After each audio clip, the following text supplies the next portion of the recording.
Hola, ¿qué tal? Bienvenidos al Cine de Arte. Mi nombre es Román Rangel y en este episodio tengo el gusto y privilegio de platicar con Perro y Loba.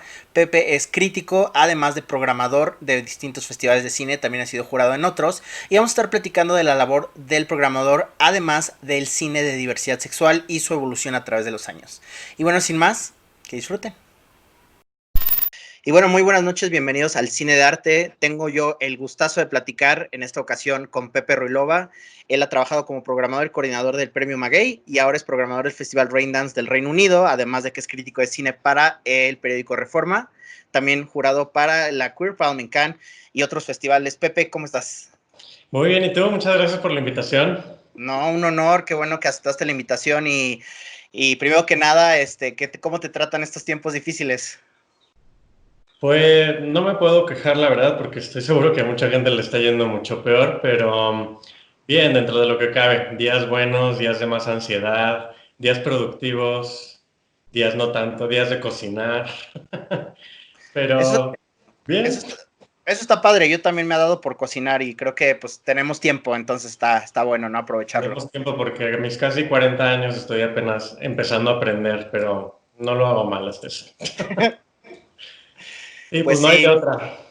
pues sí, no hay de otra y justo pues tenemos muchas cosas de qué platicar, que quiero platicar contigo, pero voy a arrancar preguntando como a todos los invitados les pregunto, tú pues eres una persona que está muy metida en el mundo del cine. ¿Desde cuándo tú te consideras un cinéfilo? ¿Hay alguna experiencia que nos puedas compartir que te haya marcado, así que te haya dejado como por una nueva profunda, una nueva apreciación por el cine desde niño o quizás más adulto? Cuéntanos. Sí, claro. Bueno, mi historia es que mi papá, sin necesariamente ser cinéfilo él, hacía algo muy curioso que era que grababa en VHS películas que salían en la tele y las guardaba y él es muy organizado, entonces a cada VHS le cabían como tres películas y entonces luego tenía una lista de lo que había en cada cassette, los numeraba, entonces y luego teníamos la lista y demás. Y gracias a eso era un mueble, era como un librero como el que tienes atrás, pero lleno de VHS, todos con funda negra. Y yo siempre pues veía y veía y veía películas por lo mismo, muchas, ya sabes, repetidas de que te gusta una y la ves mil veces. Y las de Cantinflas me encantaban. Él grababa también muchas gringas y demás porque vivía en Estados Unidos. Y así fue como nació mi amor por el cine. Eventualmente ya con más uso de razón, pues ya me interesé más, entonces empecé a buscar ya cine clásico como para ver películas muy famosas, que si el viento, lo que el viento se llevó, Casablanca y así. Y pues lo veo casi que desde que soy chiquito. Te digo, sin que él fuera, como que así me lo inculcó.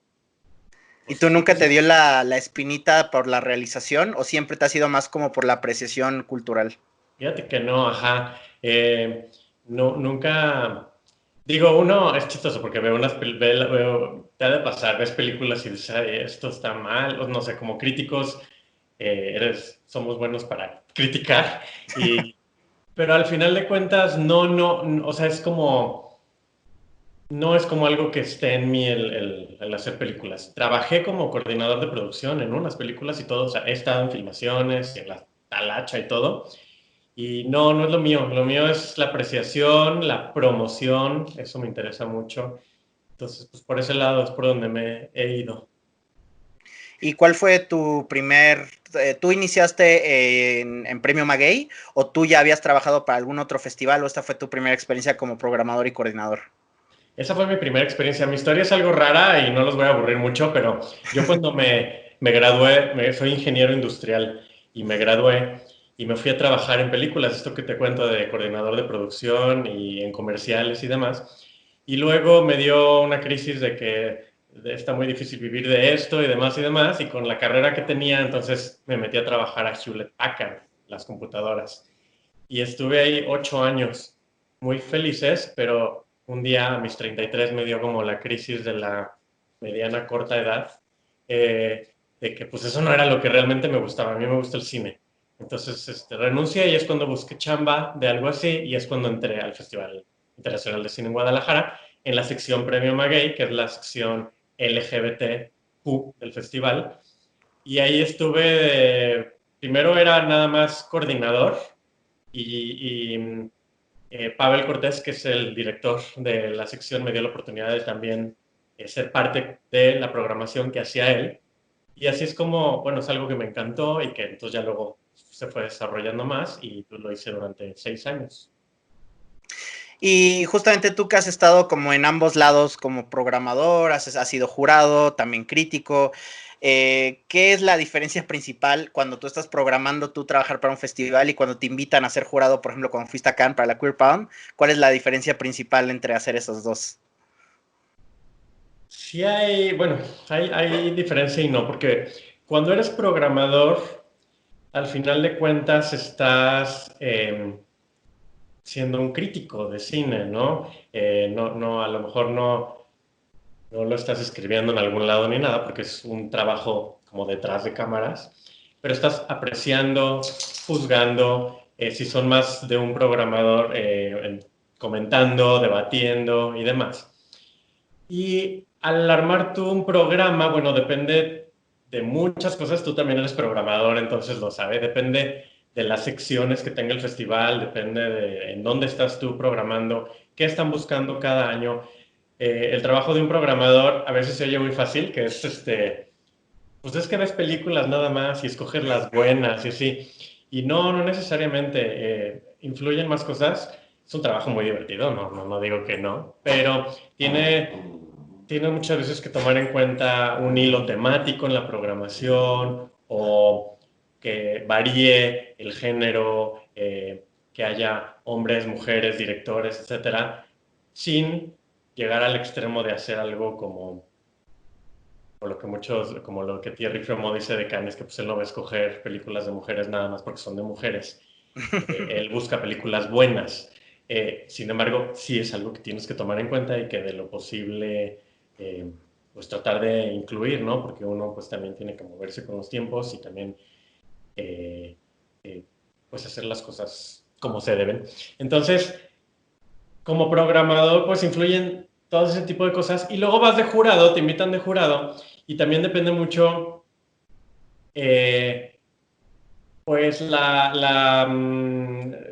depende del el festival que sea, la sección que sea, qué están buscando. Te toca con personas muchas veces completamente diferentes, incluso de otros países, que a veces te dan una guía como de qué es lo que quieren más o menos que premies, no en cuanto a qué película, sino, o sea, te dan una guía de qué es el premio, qué es lo que buscan, que estemos promoviendo, lo que sea. Y a veces no, a veces te dicen lo que ustedes escojan, la mejor película, que lleguen a consenso.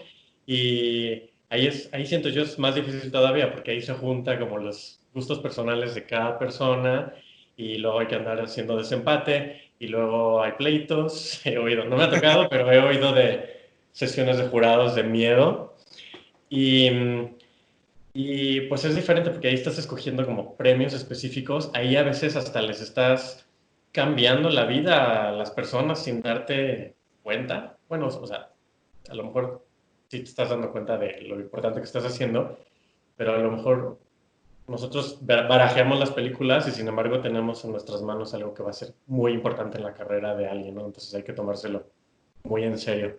Entonces, bueno, es similar en cuestión de que pues tienes que ver muchas películas, juzgarlas, escogerlas con algún criterio, pero bueno, las finalidades son diferentes, diría yo. Claro, Perdón, hablo mucho. no, pues está, para eso estamos. También algo muy interesante para mí y algo que ahorita estás tocando es como la importancia del festival para los realizadores, especialmente para los realizadores de cine independiente, muchas veces que están haciendo una ópera prima o que quizás apenas están viendo el aspecto de industria para su película, por ejemplo, en el Festival de Guadalajara, pues hay una industria muy fuerte de cine latinoamericano que está buscando ya sea distribución, a veces hasta consejos, quizás traen su proyecto en postproducción, están buscando recursos, entonces los realizadores dependen también de estos festivales. Y a lo que va mi pregunta es, muy relevante estos tiempos del COVID, de tiempos de la crisis. Seguramente tú ya viste que la mayoría de los festivales están ya sea migrando a formatos virtuales, siendo cancelados enteramente. Entonces, ¿qué tan importante es la labor de los festivales para estos jóvenes realizadores y que traen sus películas y cómo estás viendo todo el panorama también de cómo estamos ya migrando a otra manera de ver, de cómo consumir el cine, hablo del streaming, y tú crees que vienen tiempos buenos, tiempos oscuros, o quizás solo la industria va a hacer algo diferente. Échate todo el chorote que quieras. Híjoles. ¿Cuánto tiempo tenemos? No, bueno, contestando la primera parte de tu pregunta, en efecto, creo que los festivales como tal existen con la finalidad de promover trabajos que necesitan de estos escaparates para llamar la atención. Y con llamar la atención me refiero a eso, a que los descubra algún distribuidor, a que la puedan vender a diferentes países, a que se haga boca en boca. A veces es contraproducente porque a veces es mala, pero si es buena o si destaca algo de la película, eso puede ser el factor como para simplemente inyectarle aire, ¿no? A una producción que a lo mejor nadie escucharía de ella. El cine independiente ha dependido de los festivales muchísimo porque el cine independiente es difícil de distribuir. Hay muchas óperas primas o de directores no tan conocidos, historias más chicas, historias sin presupuesto, que no están respaldadas por los grandes estudios, por Warner, Universal, Sony, etcétera, ¿no? Entonces, necesitan de estos escaparates precisamente para que alguien confíe en ellas y les dé vida y lleguen a la mayor cantidad de gente posible.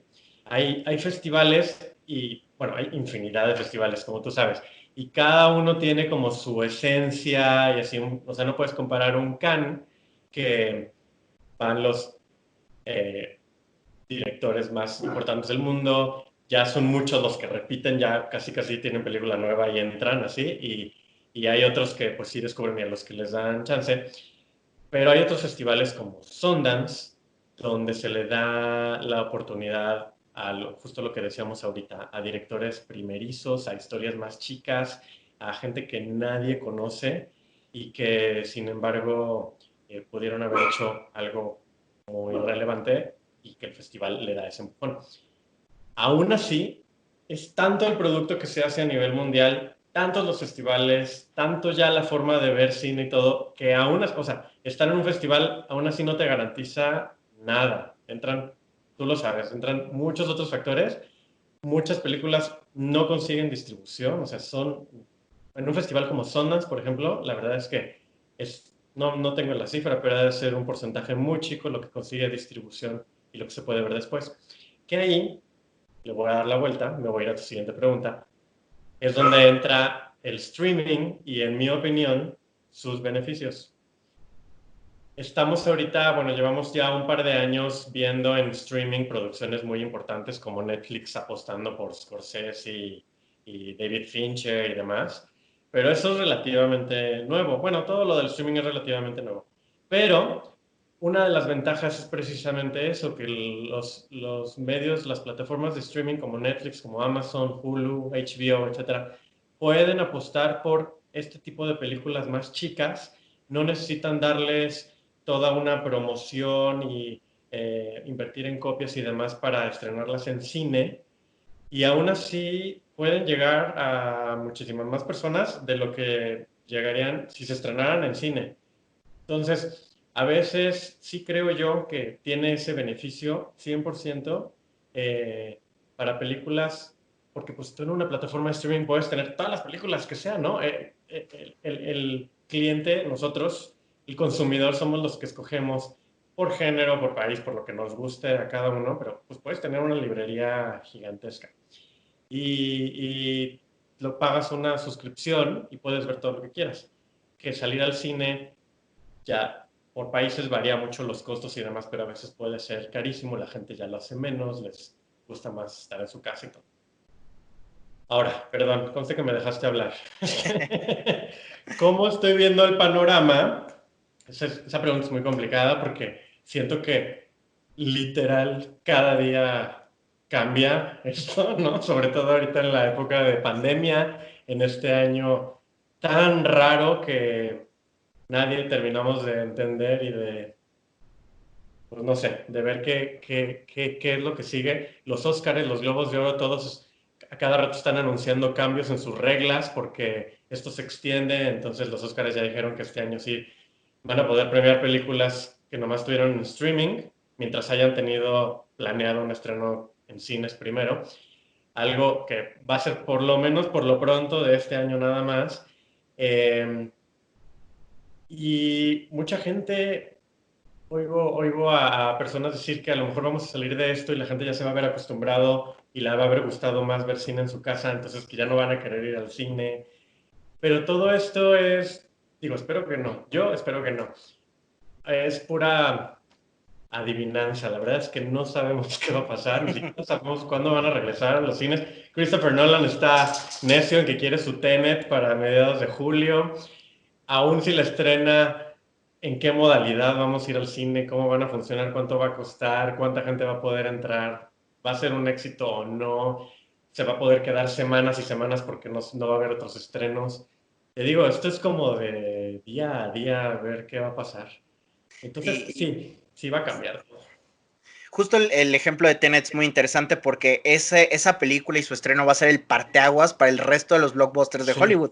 Porque si esa película fracasa, pues no van a querer sacar. Disney tiene Mulan la semana sí, siguiente, seguidito, sí. seguidito. Entonces, imagínate que es un fracaso rotundo Tenet, pues a lo mejor Disney dice, híjole, ya mejor saco Mulan en el VOD, ¿no? En su streaming, y ya me olvido de arriesgarme, y además de que son producciones costosísimas, ni siquiera Sí, hablamos de películas, ponte una película de medio, ¿no? De 30, 50 millones que a lo mejor, pues pueden aguantar un trancazo, pues siendo que justamente creo que, ¿cuánta audiencia le van a permitir por sala? Creo que 40% de la sala. Entonces, ¿cómo le haces para que se convierta en un éxito? Al menos que haya funciones de Tenet en las 12 salas de un sí. complejo todo el día, entonces está muy complicado. Que eso creo que es lo que va a pasar. Si se animan a estrenar, creo que es lo que va a pasar. Son muy pocas las películas que van a estar saliendo cada semana, entonces sí va a ser como de que cada película va a estar en muchos teatros, que le llaman en Estados Unidos, sus salas de cine aquí, y eso a lo mejor da la oportunidad como de recuperar. O sea, no están tan llenas, pero están en más teatros o a lo mejor más semanas. Es todo hipótesis, no sabemos qué, pero sí va a ser un experimento pues, interesante. Sí, Tenet en específico es una película pues muy esperada, es un director probadamente taquillero.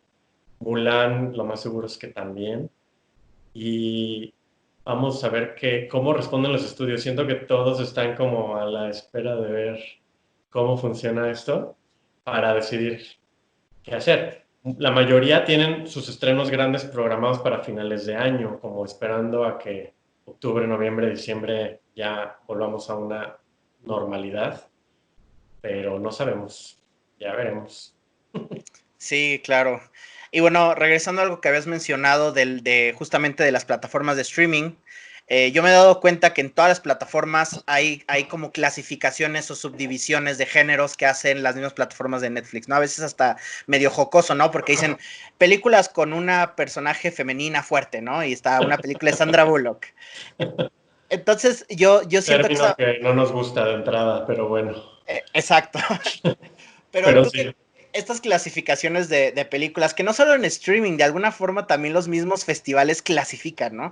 Creo yo siempre algo que encuentro como una conversación o una crítica más bien, por ejemplo, al Festival de Morelia, es que tiene un premio que dice mejor película dirigida por una mujer que me parece como de alguna forma entiendo la necesidad de reconocer al talento femenino, pero también entiendo que a la hora de que tú estés alejando el contenido femenino, es como si estuvieras diciendo, bueno, las mujeres hacen un tipo de películas y los hombres hacen otro tipo de películas, lo cual no estoy muy de acuerdo. Pero a lo que voy de mi pregunta es, ¿tú crees que clasificar el cine es beneficial o perjudicial al impacto para que llegue a más audiencias? Es una pregunta también muy amplia de la que podríamos hablar mucho, pero mira, te voy a dar el ejemplo llevo 6 años que programé la sección Premio Maguey en el Festival de Cine de Guadalajara. Y una de las cosas que constantemente nos preguntan es eso, que por qué, que si creemos que es beneficia el tener una sección por separado específica de cine sobre diversidad sexual. Sí, lo que queremos, porque pues también es un proyecto activista en su naturaleza, sí lo que queremos es que haya una normalización. Ay, disculpen si mis perras están haciendo ruido. Está bien. Lo que queremos es una normalización del tema. ¿Por qué no están estas películas integradas a las otras secciones como mexicanas o internacionales o demás? Y todos tienen razón. Hay argumentos para que lo debatamos. En mi opinión, y viéndolo con mi experiencia con esta sección, si dejáramos si hubiéramos dejado que el puro festival integrara películas LGBT en sus otras secciones, que sí se puede, porque en sus otras secciones premiando películas mexicanas o internacionales podían entrar películas con diversidad sexual, hubieran sido mucho menos películas, porque no tenían como un enfoque en ver específicamente este tipo de cine y escoger cierto número de películas para armar una sección. Entonces siempre las ha habido, siempre tienen como 4 o 5, que además, como parte de las reglas, competían por nuestro premio Maguey. Pero nosotros a su vez escogíamos, cada año variaba, pero unos años eran hasta 16 películas para nuestra competencia o 10, que fue lo que menos este último año.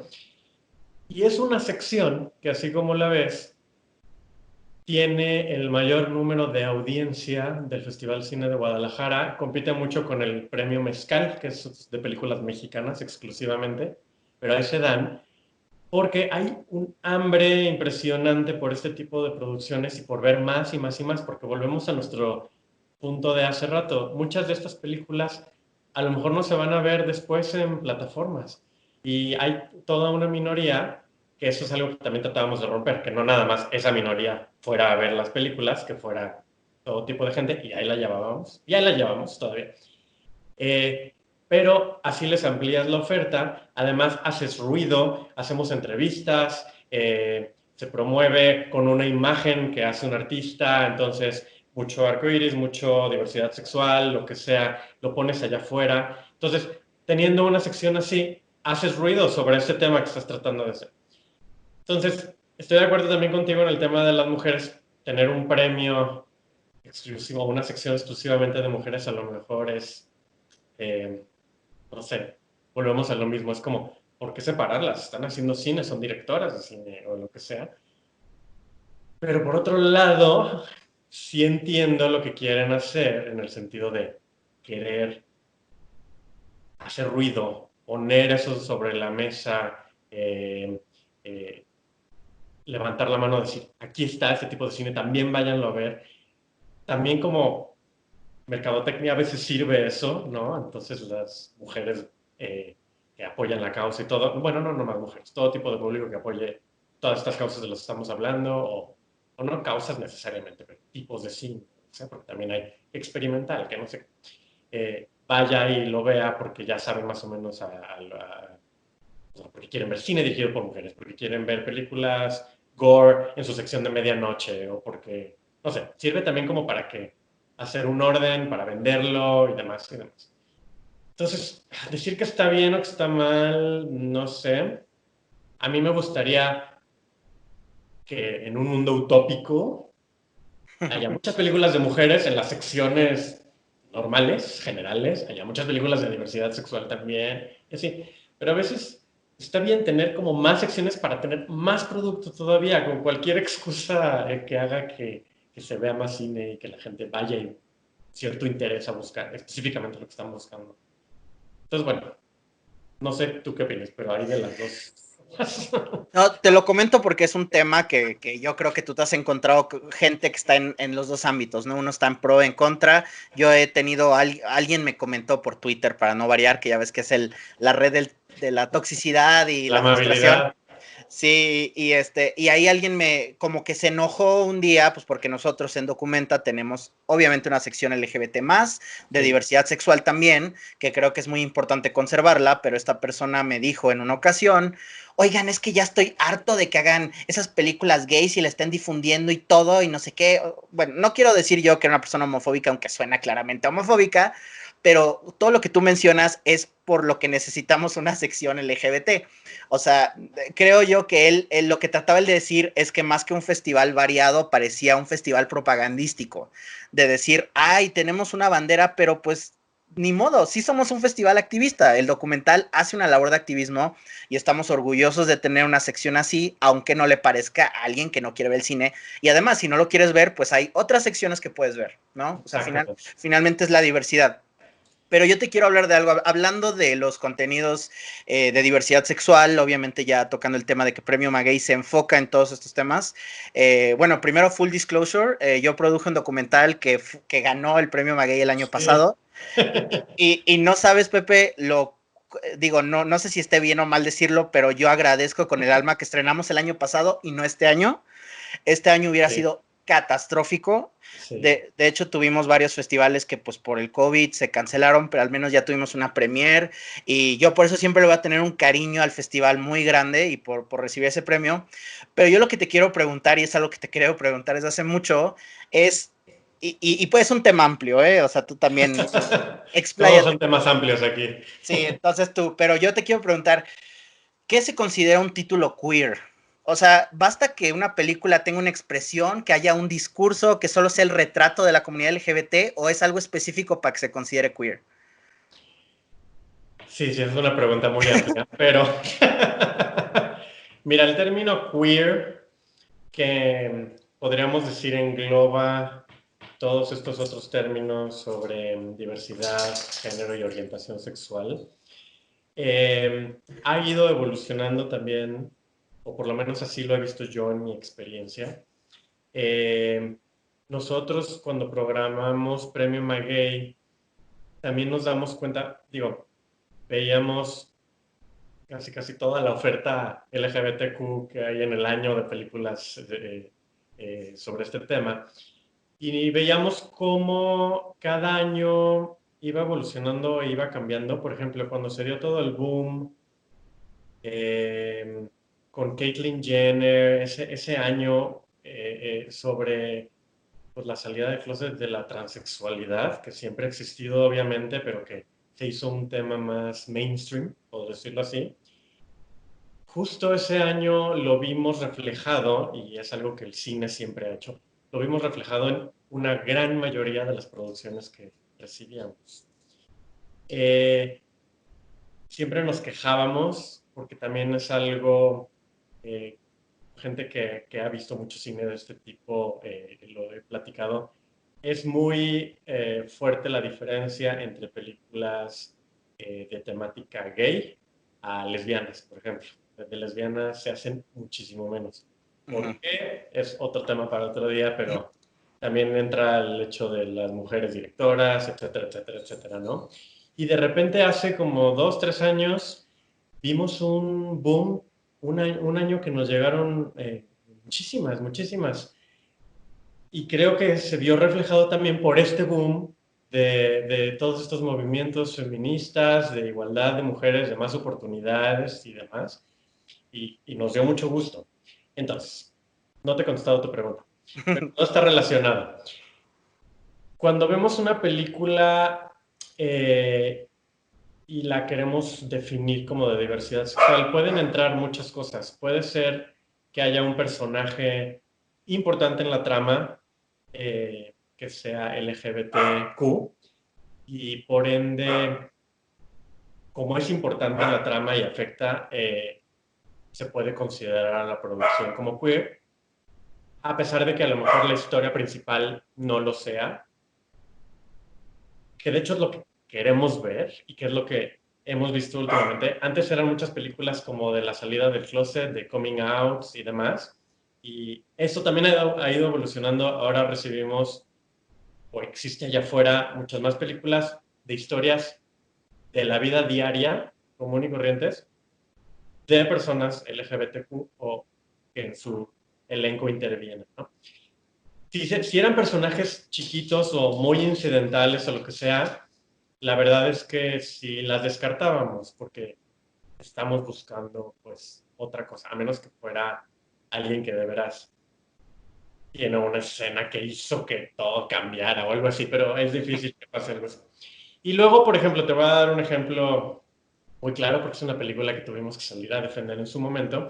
Hace como 4 años tuvimos una película que se llama Neon Bull, o A Neon en su idioma original, brasileña, que no tenía ni un solo personaje LGBTQ, pero el protagonista era un chavo que se dedicaba a esto del rodeo, de toros y caballos, si no mal no recuerdo, creo que nomás toros. Pero su sueño en la vida era ser como diseñador de modas. Entonces todo el tiempo estaba diseñando vestidos y demás. Y él era, o se hacía llamar heterosexual. El personaje femenino principal o una chava que trabajaba ahí también en el rodeo y todo, era toda ruda y enlodada y trabajaba con los animales y demás. Un cierto extremo eh, que normalmente se le adjudica a los hombres, ¿no? Como machos. Y sin embargo ella también era heterosexual. Y luego llega a trabajar al rodeo un chavo con un pelo güero larguísimo tipo Flavio, así ya sabes, que en cuanto entra dices, ese va a ser el personaje LGBTQ, ¿no? Y no, resulta que también es heterosexual, que se la liga a ella, etcétera. Total, para no hacerte el cuento largo, consideramos que era una película queer, porque el director claramente estaba jugando como con los estereotipos de género. Entonces nos hablaba a nosotros sobre estos temas que queremos poner sobre la mesa, sin necesariamente mostrarnos a un personaje estrictamente en el espectro de la diversidad sexual, ¿no?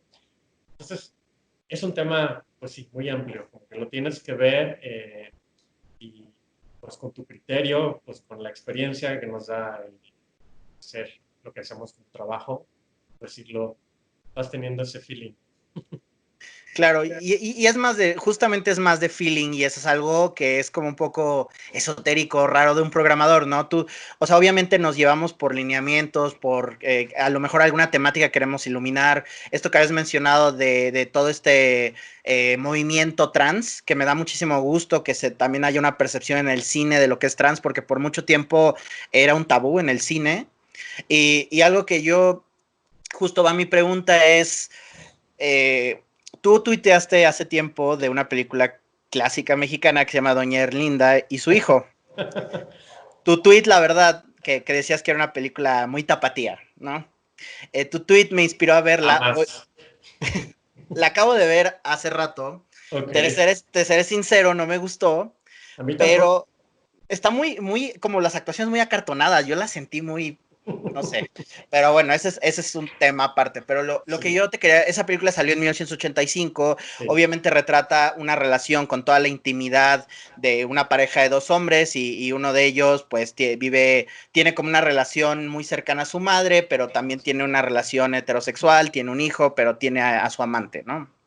Pero también hay como varios clichés. Uno que ve cine queer, uno de los clichés que a mí más aborrezco es el género que seguramente tú has escuchado el término gayby. Sí lo has escuchado, ¿no? Lo que es Sí. un gayby. Es el clásico escenario para una comedia independiente. Son una pareja gay que quiere Hay tener hasta una un hijo. película que se llama así, Gaby. Sí, de hecho se llama Gaby, yo la conocí por esa película y es el clásico escenario que no sé cuántas veces ha repetido, ¿no? La pareja gay tiene a su mejor amiga y le quieren que ella sea como la mujer que se va a embarazar de su hijo y van a tener un hijo. Uno de ellos es un artista, ya ves que si es una historia neoyorquina tiene que ser un artista muy snob y es el tipo de cine gay que a mi parecer me parece chocante porque son como los estereotipos muy marcados. Entonces, creo yo que ya adelantándonos mucho en el tiempo, una de las películas que creo que se hizo más mainstream hablando de LGBT, pues fue Brokeback Mountain, que creo yo que esa película rompió muchos tabús.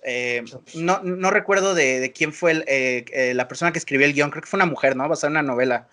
Eh, pero bueno, lo que yo te quería platicar es, ¿tú crees que esta progresión de contenidos de diversidad sexual, si hemos derribado tabús, si ha habido como una mejoría en los retratos de la comunidad LGBT o todavía falta mucho recorrido para que sea mucho más normalizado?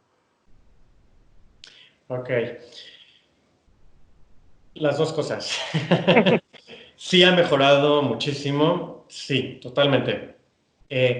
Cine de temática LGBTQ ha habido desde siempre. El otro día estaba viendo que el primer beso eh, entre dos hombres fue en Estados Unidos, por lo menos, fue en esta película de guerra, una que ganó el Oscar de mejor película, ese me acuerdo. All Quiet on the Western Front. Sí, Ujú. no les estoy mintiendo. Eh, y no fue un beso tratado en la trama como de una pareja.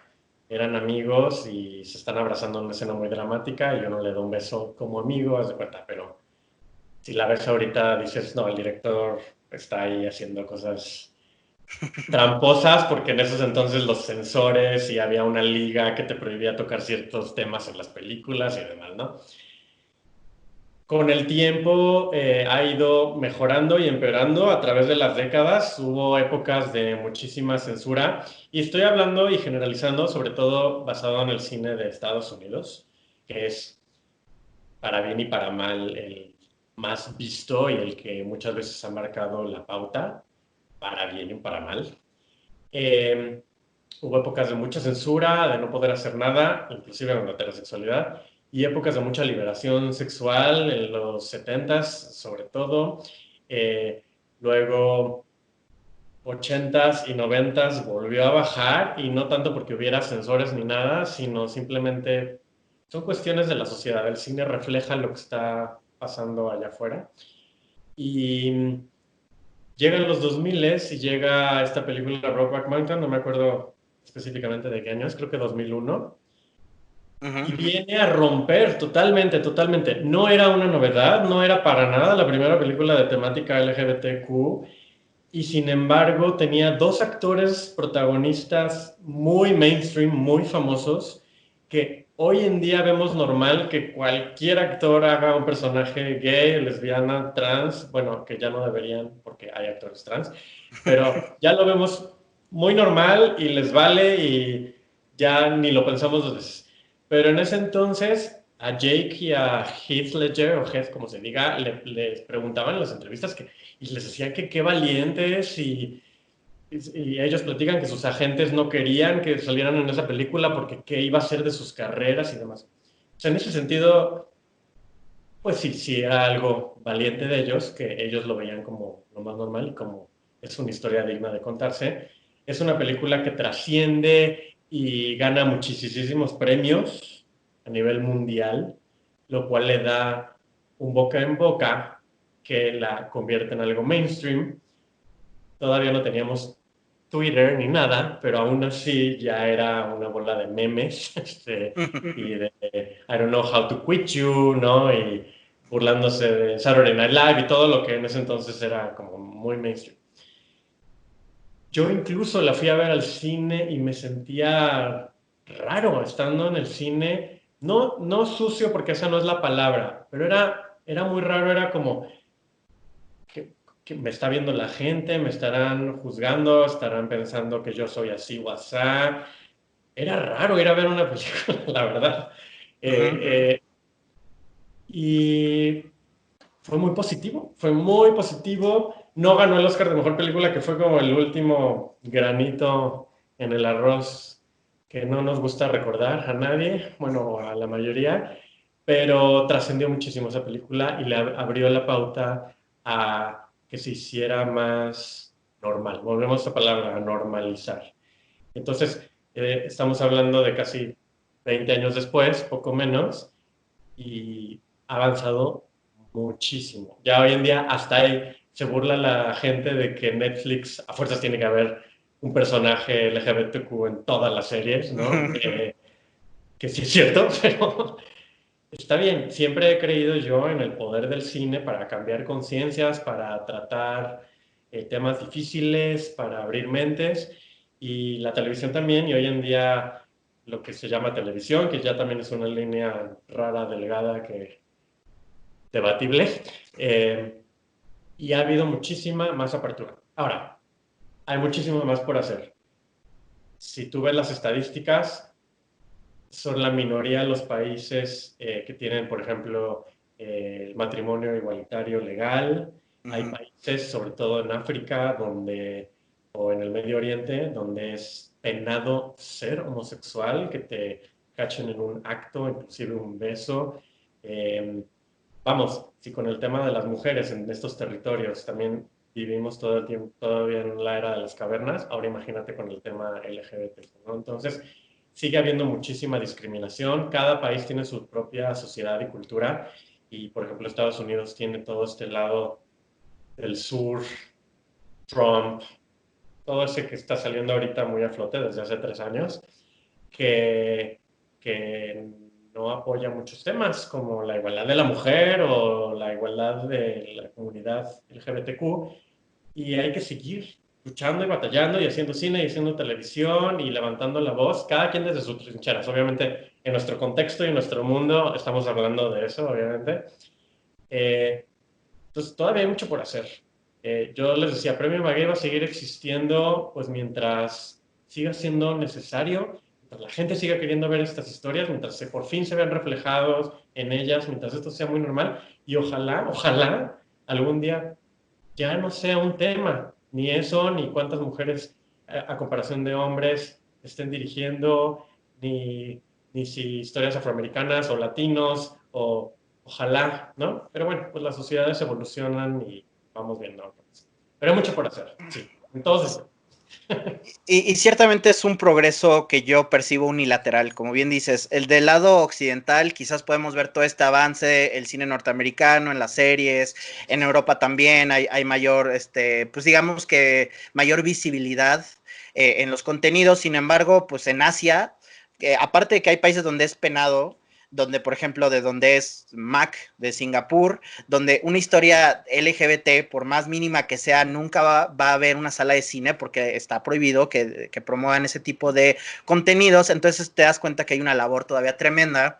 Aquí es donde voy a sacar mi cuchara de documentalista, bueno, de embajador del documental, no, documentalista que yo quiero recomendar en junio. documento.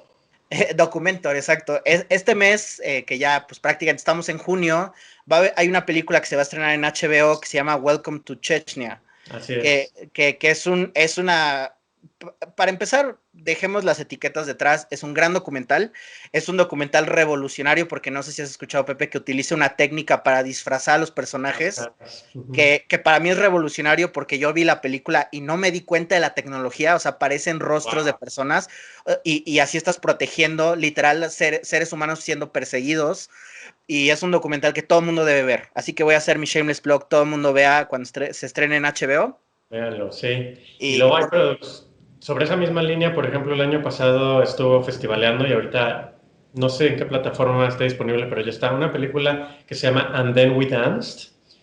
Es de Georgia, un mm, país por allá por Rusia y Ucrania y toda esa zona, que se estrenó en Cannes el año pasado y es una película muy buena.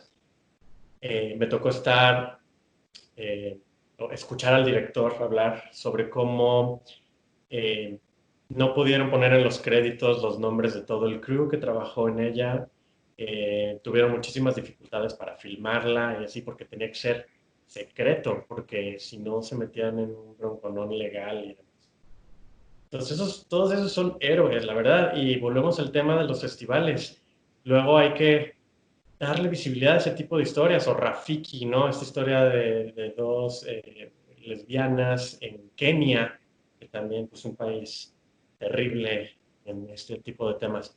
Y bueno, ahorita quizás mi especialidad sea en cine LGBTQ, pero estamos hablando de cualquier tipo de movimiento social, minorías, temas específicos, necesita visibilizarse y el arte pues es un medio muy, muy, muy poderoso para hacerlo. exacto. Y yo nada más así como manera de anécdota, ahora que hablabas de Brokeback Mountain, por esos años, por los inicios de los 2000, donde pues sí, Brokeback Mountain causó, como ya habíamos mencionado, ¿no? Todo este furor. Y yo recuerdo dos experiencias que es muy, muy, muy marcadas de ir al cine. Una fue cuando, no sé si recuerdas, La mala educación de Pedro Almodóvar, donde hay una secuencia donde pues Gael, ¿no? Este actor mexicano muy conocido, sale en un escenario como en drag, haciendo Así un es, performance. así es. Y el momento en que salió en pantalla y ponen el close-up de Gael así en todo su make-up y todo, alguien atrás de mí hizo así, visiblemente, o sea, se escuchó el así como sorprendidos de que Gael, el charolastra, pudiera interpretar un personaje así, ¿no? Que también dices tú, pero pues por eso son actores, o sea, Claro. finalmente es su chamba.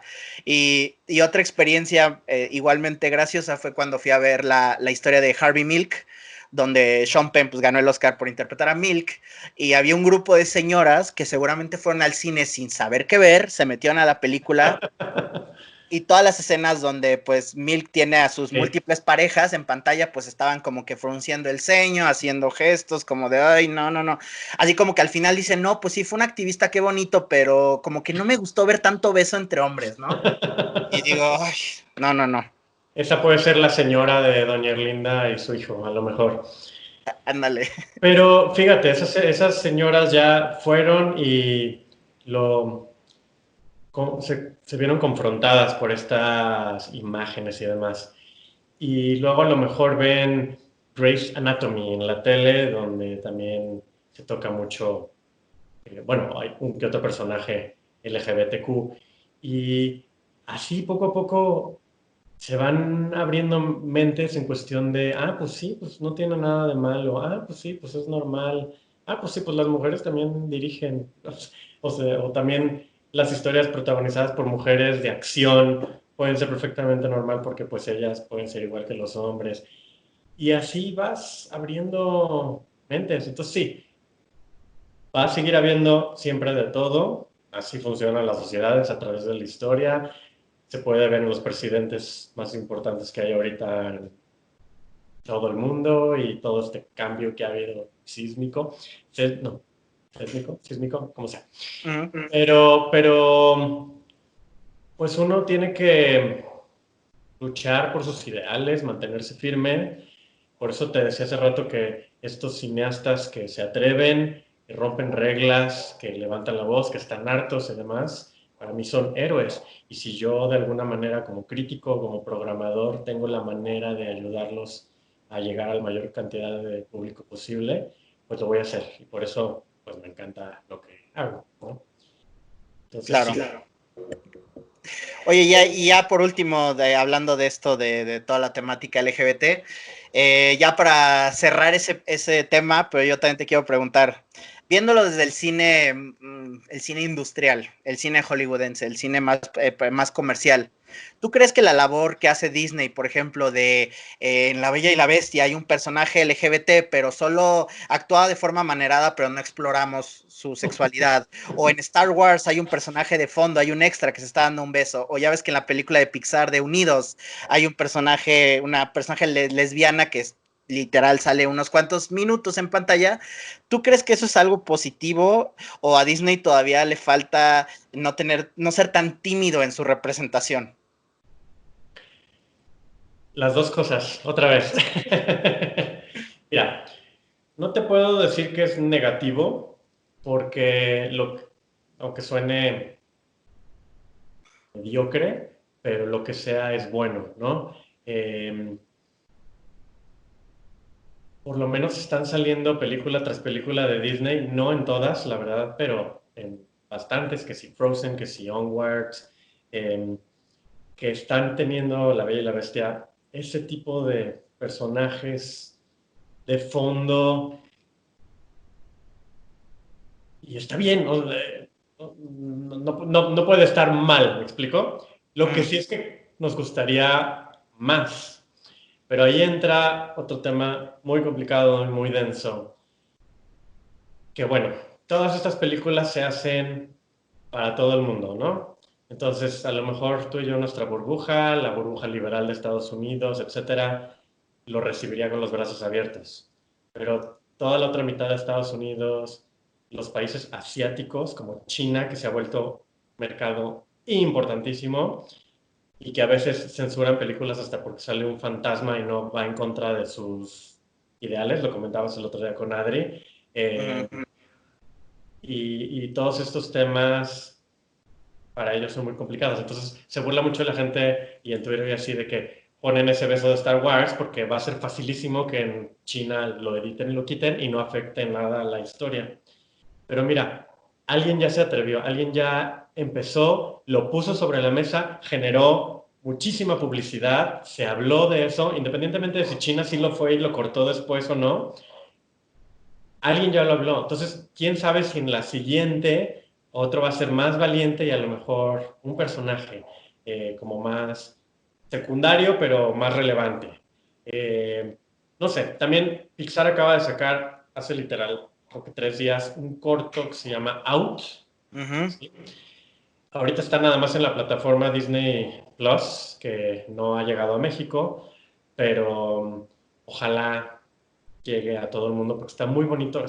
Hay sí una historia de una pareja gay, muy bonito, un poco convencional sí sobre el coming out que te decía hace rato a tus papás y demás, pero es la primera vez que Disney hace algo así, un corto específicamente sobre ese tema. Entonces sí, es un corto que sacaron medio enquedito, que nada más está en su plataforma, no está antes, no es el corto que ponen antes de Frozen, ¿sabes?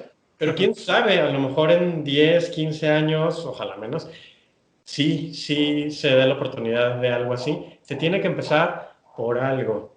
Entonces, sí los criticamos y nos burlamos y nos subimos al tren de qué ridículo ves el de Star Wars, ni para qué lo ponían. Pero no, también hoy en día la gente se queja de todo lo quejable habido y por haber. Pero sí tenemos que entender que pues esto es una industria, hay que generar dinero, son películas globales, los que hacen las decisiones pues tienen que por un lado poner sus valores o su activismo y no sé qué, pero por otro lado tienen que ver por Wall Street, por las acciones y porque sus películas sean exitosas, es muy complicado. Tiene que haber valientes y los hay y los ha habido y cada vez más y se está hablando de todo esto y eso es muy bueno. Entonces, ahí va, para nada estamos donde nos gustaría estar, pero ahí va y lo veo positivo. A mí en lo personal me conflictó un poco. Todo lo que has dicho estoy totalmente de acuerdo. Se necesitan estos pasos de bebé, digamos, para ir, pues para cambiar una sociedad no va a ser un cambio radical, la revolución no va a ser de un día para otro, sino va a ser gradual. Necesitamos, pues darle estas cucharaditas, ¿no? Estas probaditas de que una representación aquí, una representación acá.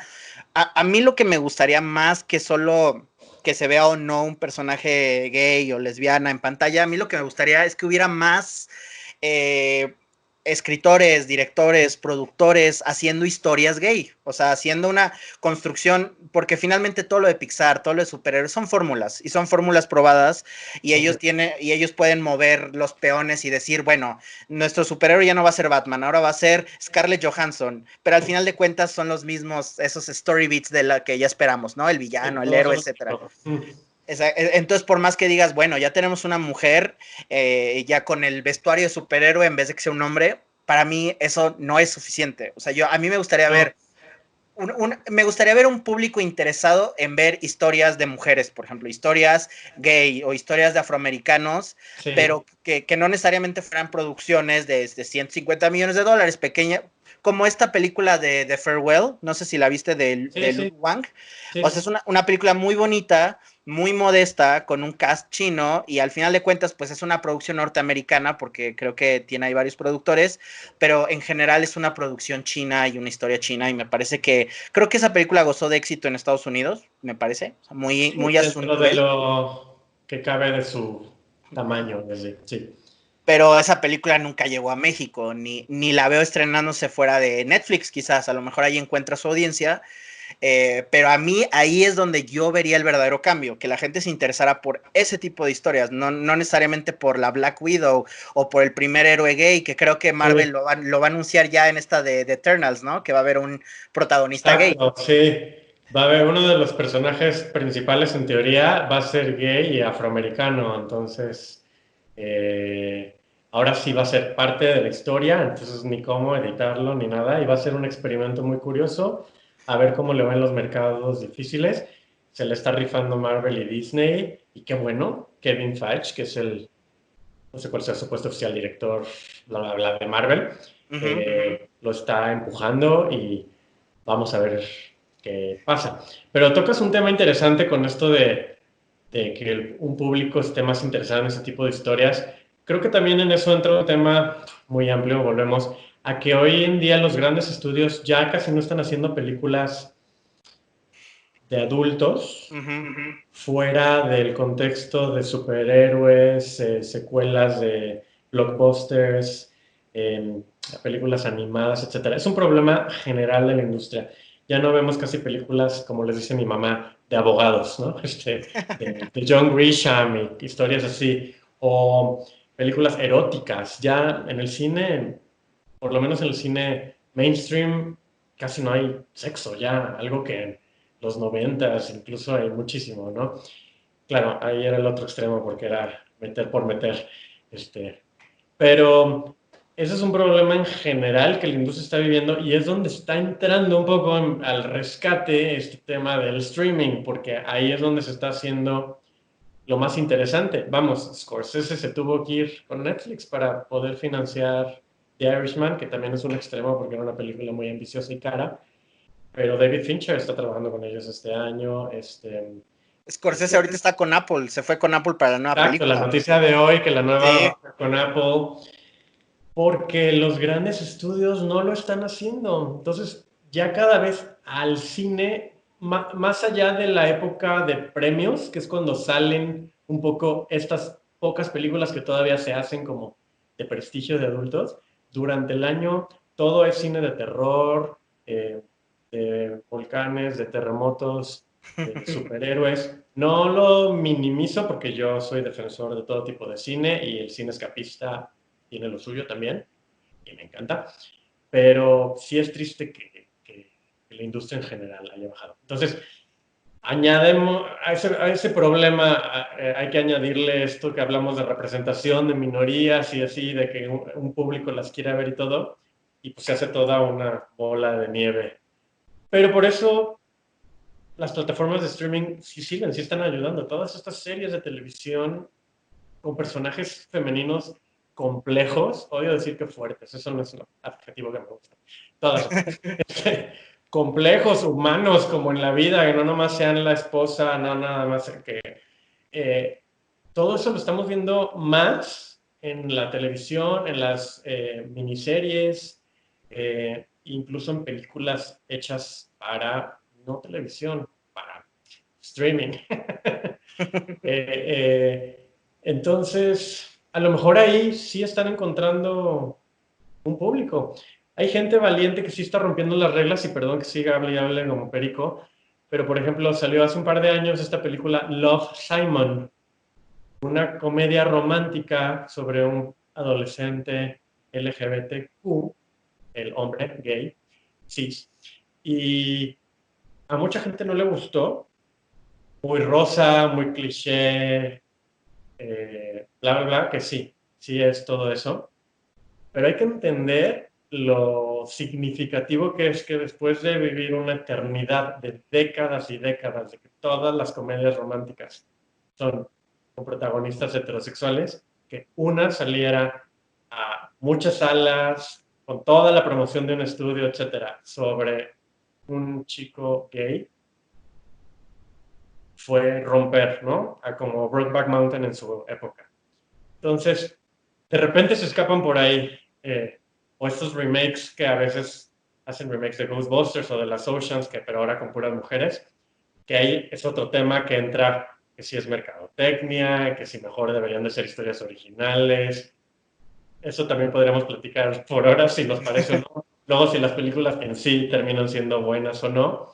Pero ¿sabes qué? Que lo hagan, que la gente hable, que ahí está Bridesmaids, una historia totalmente original, y ahí está Ocean's 8, una historia de la misma fórmula de las 3 o 4 películas anteriores de esa saga, que a los que nos encantan las actrices y ver a actrices todas juntas, sí, nos la pasamos muy divertidos. El robo en la película era en un museo de un desfile de moda, bueno, de la Met Gala, que es muy famosa entre eh, su camp y todo eso.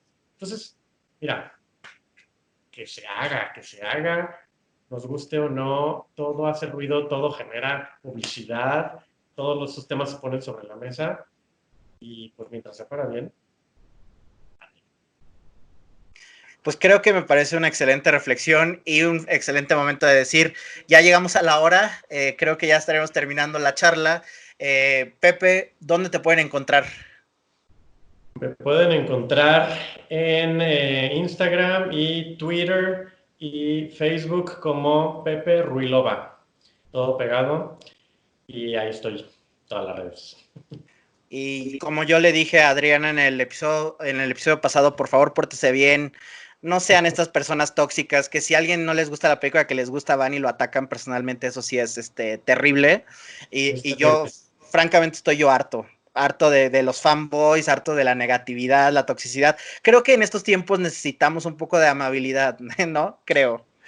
Sí, Pero y mira, se habla mucho de que está habiendo cambios energéticos y demás, todo esto de que todos nos tuviéramos que encerrar los que podemos eh, lo más posible, tiene que a lo mejor traer reflexión en muchos, a lo mejor en otros no, a lo mejor generar cambios. Ojalá nos volviéramos todos más amables. Nadie somos perfectos, no estoy diciendo que yo lo sea o que tú lo seas o demás, pero sí la amabilidad, la forma de decir las cosas, puedes no estar de acuerdo, pero hay formas y las redes sociales desgraciadamente a veces son muy peligrosas en ese sentido. Yo no soy moralista ni mocho ni nada, pero sí cansa y sí puede ser un ambiente tóxico en algún momento dado, no solamente en ataques hacia ti, hasta de estar leyendo lo que hay allá afuera, pero también son ujú, necesarias para muchísimas otras cosas. Entonces, es un bien o mal necesario, pero pues sí, seamos amables. Y pues el cine es para todos y digo, está muy cliché que lo diga, pero hay de todo para todos. Si no te gustó esa, te va a gustar la otra. Si a él le gusta esa, pues ay, no pasa nada. Afortunadamente contenido hay infinidades. exacto. Pues bueno, Pepe, muchísimas gracias por ser parte de este episodio No a ti. y pues nos estamos viendo, cuídate. Nos estamos viendo, gracias a ti. Saludos a todos. Espero hayan disfrutado de esta charla con Pepe, ya saben, lo pueden encontrar a él en Twitter como @peperruilova, a mí me pueden encontrar como @marcador00 por si quieren continuar la conversación ahí en Twitter o la podemos seguir aquí en YouTube. Y por supuesto, si les gusta el canal, agradecería un subscribe, además de un like para el video. Pues sin más, me despido, muchísimas gracias.